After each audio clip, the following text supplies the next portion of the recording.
It's the Brian and Kendra Show with Brian Cook and Kendra Cox of Keller Williams Realty Elite. I am Kendra Cox. I'm Brian Cook. Between the two of us, we have over 30 years of experience. Sharing real estate tips and advice. Right here on Classic Hits 1073. Right. So we're going to talk about manufactured homes today. Yes. I have not read this. Well, I have. I mean, I have some ideas about things I want to talk about, but I don't know what you want to talk about. I want to talk about lots of stuff about mobile homes. So I had somebody call me today wanting... Wait. What did you just say? I know. I'm just saying if she was going to catch What did you... You were not... You absolutely... I'm going right here. No, I'm going right here. Look, right here. Uh-huh. Okay. Hang on, where's my... I made a note. Oh, my gosh. Well, y'all, he said mobile homes, but... I did. But... What's the difference between a mobile home and a manufactured home? Mobile homes were built before 1975. June 15th, 1976. Boom, girl, so darn close. So, yeah, so It's they almost don't the same. make mobile homes anymore. They don't. They're manufactured homes. Yes, so mobile homes were pre when you were born. 1976. That's right. Thank you very much. So, I feel like that was almost rude, and you're older I'm just than saying, me. just barely. You're like 6 older months. And I'm 44, by the way. Everybody wants to measure. Thank you. Thank you. That's so nice of you. Yeah. Moving on. Okay. Also, my brother is not older than me. He just looks it. Okay, go ahead. Sorry, John. She threw you under the bus again. He doesn't listen. I can do it all day long. That's true. Okay. Okay. So that's what I wanted to do. It was good that she caught it. You caught it. Okay, Good job. Because, thanks. yes, a mobile home is different than a manufactured home. Well, because we were discussing it today, because the new agent was working on his new listing. And so I said, it's not a mobile home anymore. Because actually our MLS calls it mobile, and that drives me crazy. I know. It's a manufactured home. It is not mobile. And the connotation is so different. Like, Yes. Because we've looked at houses together. I We've mean, I shown own properties. a mobile home. I'll show it to you. Well, exactly. And that's the thing. I don't know how many times when I started real estate and we would walk into a manufactured home, because I didn't know the difference back then. We'd walk in and I'd go, well, this is not the trailer I grew up in. Mm-hmm. What you have pre-1976 and what we have today are different species altogether. So it's important that we pay attention. Our language matters. Right, yes. So they follow a whole new standard now. So the manufactured housing industry took a step up in 76, and now they follow the national building codes. They've got national building codes. They've got wind ratings and snow ratings and all kinds of insulation ratings to verify that they are built to a better standard. So, and then there's also modular homes, which are like... I'm going to interrupt you really quick. Okay. And just like with whenever you build your home, whenever you build a stick-built house, that you can add as much insulation as you want, really, right? Correct. I mean, we've actually heard of properties that were a little bit over-insulated. Right. It's the same whenever you order your manufactured home. So when we moved to Wyoming, we lived in Wyoming for 1 year when my kids were 6 months and a year and a half older, whatever that is. They're not exactly a year and a half older. I can do my math, y'all. Okay. 6 months, 21 months. Little kids. Oh my gosh. Did I say that right? I don't know. Here's the deal. There are manufactured homes everywhere. Like that little town that we moved to was just absolutely booming, and they were needing more housing quickly. Mm-hmm. And I remember saying, I can't believe all these manufactured homes. Again, thinking about the trailer I grew up in. And they said, no, you don't understand. These are a different rating, and they have much more insulation than probably what you grew up with.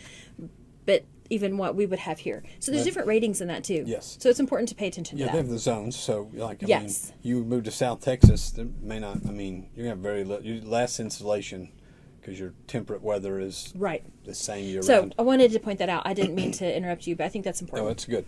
Okay, what else? I'm sorry. So, that's a big deal. So, if you're considering buying a manufactured home, so we had somebody call today. They're looking to buy some land to put a manufactured home on. I didn't have time to go through all the details with them. I'm going to hunt them some dirt, and then we're going to start talking, make sure that they do some research on brands and sizes and warranties and all of that good stuff. Because, again, there's all different ratings of manufactured housing. I classify them A to D. I'm not going to say any names, but Solitaire is a local brand here. Mm-hmm. I would call them an A-quality home. Absolutely. They build 100 of the exact same house. They're very good at it. They're very efficient at it. They build the same house 100 times, and they build it very efficiently and solid, and they're a great house. I've been in some that are just they feel cheap when you walk in them. Right. Right. But then they're substantially cheaper. And then most brands will make an A quality and a D quality. Like if I just need a house to throw out in the farm to, put my kids in for 5 years and I don't care what happens after that, well, they make those. And then some of these oil field rig trailers, they're built very inefficiently,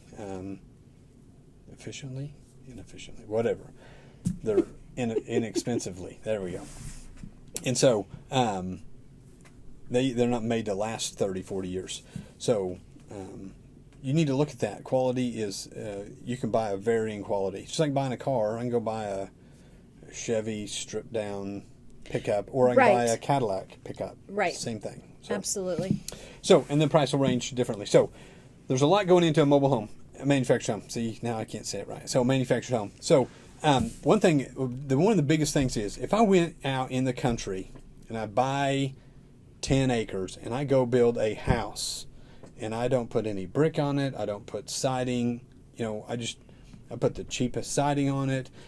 I don't put sidewalks, driveways, garage, no landscaping. You're talking about my house again?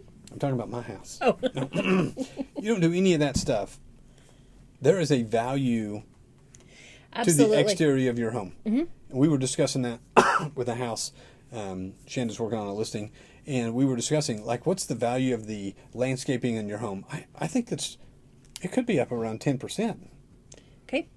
In my opinion. So a $200,000 house, you spend $20,000 on sidewalks, shrubbery, landscaping, sprinkler system, sod. Okay, but are you saying right now if I spend 10% of my home's value, that I would get that back whenever I sell? I think if you build a brand new house, absolutely. Really? Absolutely. No, if I go build a house in the country and I don't do any of that stuff and it looks like a house in a pasture, it will sell like a house in a pasture. It won't sell like a home on land. I mean home in a residential neighborhood in Woodward where they mow and they edge their grass and they have sidewalks and driveways and all that stuff.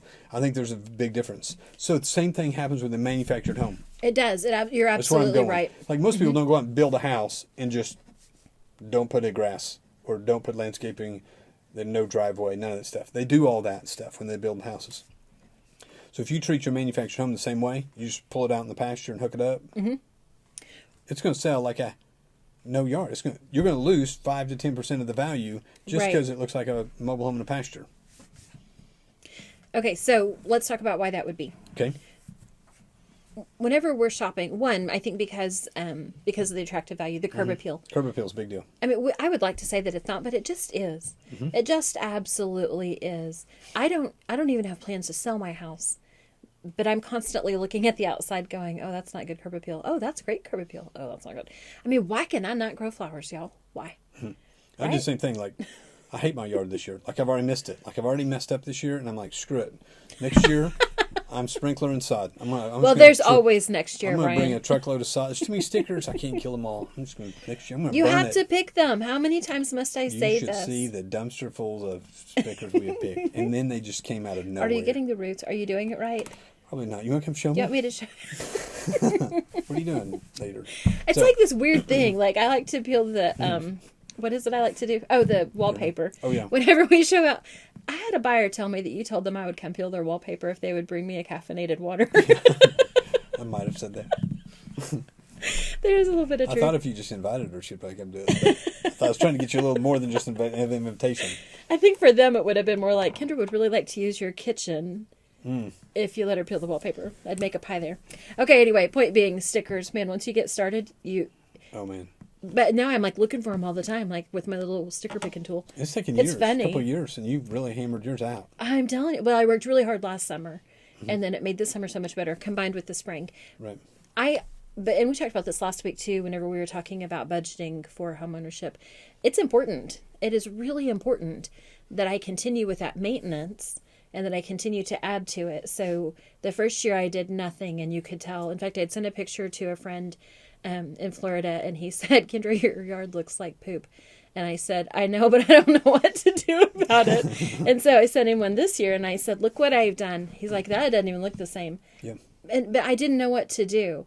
And it's hard. It's hard, I think, sometimes because you're overwhelmed with the newness. So we're talking about manufactured homes, putting them on a lot, and there's so much that goes into it. Right. I mean, you've got to do all these usually don't things, calculate and that. you think last about the landscape, and it costs money. It's The expensive. mulch costs money, and the cute little paving stones to go around cost money, and the trees to plant cost money. Everything costs money, and I think that that's partly the problem is that we forget the expense of that. Right. So I think that's probably where you're going with this because you're always budget, budget, budget. Yes. I don't know why you always want to tell I me don't know. about budget.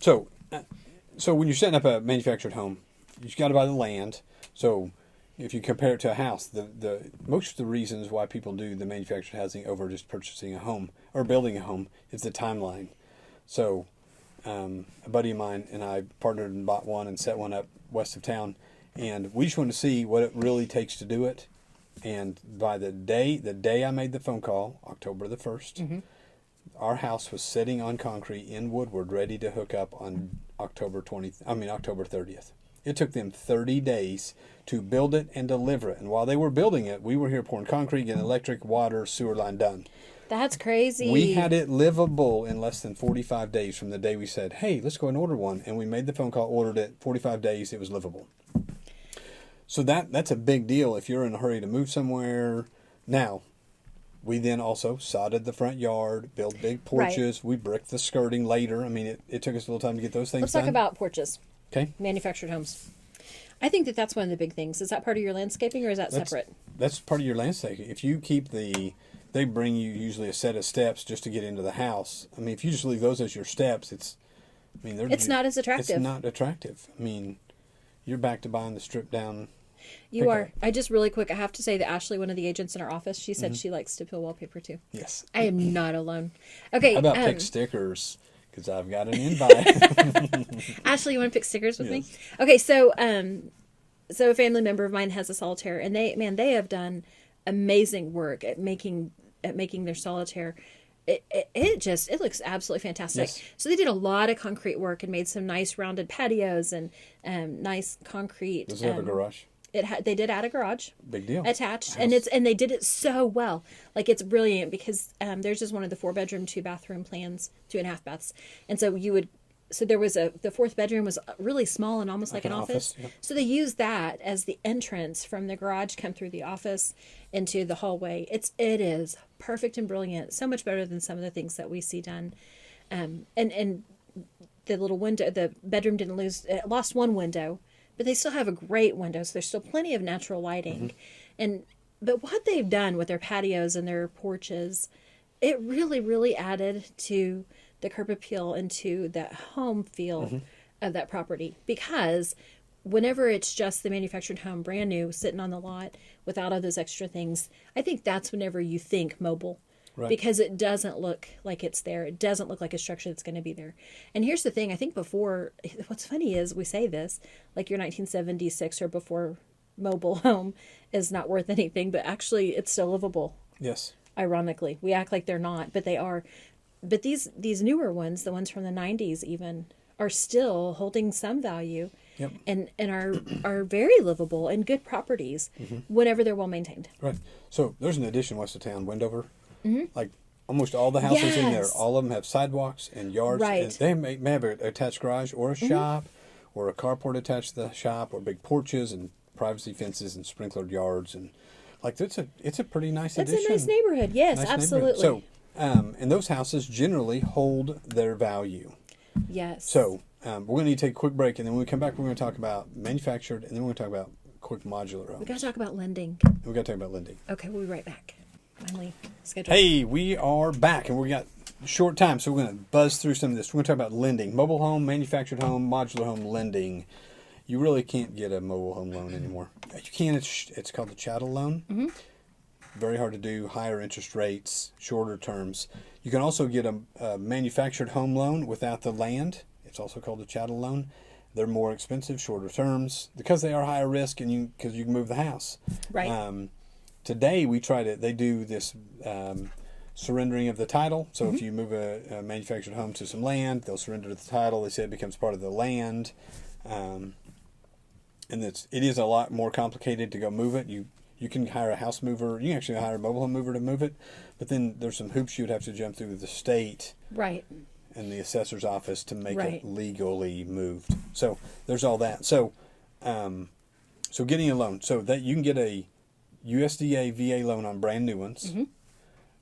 You can get a USDA loan on a used one, and an FHA loan on a used one. You can actually get a VA loan on a moved twice used one. Are you kidding me? It's crazy. It's the craziest thing. Usually, if they've moved, you cannot get a Yes. loan on them. I did not know that. So we were working on one about I'm a year going and to a call half ago. Connie at Bank 7 and make sure. Yep. You just got to verify the structure, integrity of the structure, and the foundation. Most modular, mobile home, manufactured housing will have to have an engineered proof that the foundation was built correctly. And they're expensive because we're way out here in Woodward. And if they're not, we have this cool retrofit system that the guy will come in and retrofit it to make it legal Awesome. and engineered. So it can be done. It can be done. So they are all sellable. And so if you have a manufactured home and you've got questions, or you're going to buy a manufactured home and you've got questions, give us a call. We'll show you some of the properties around town that have sold well, so that you'll have a target in mind. Like, hey, I'm going to make my house look like that one so that when it comes time to sell it, I can sell it.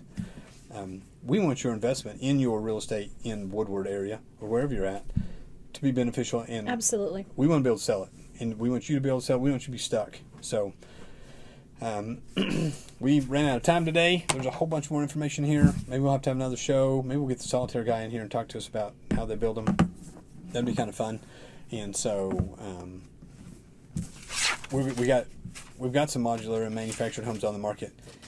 And real quick, a modular home will loan just like I got like 20 seconds, but a modular home will loan and lend just like a regular house if set down correctly. Right. So if you got questions on that, give us a call, 580-334-2303, and we'll be back next Thursday to talk more about real estate. See you then.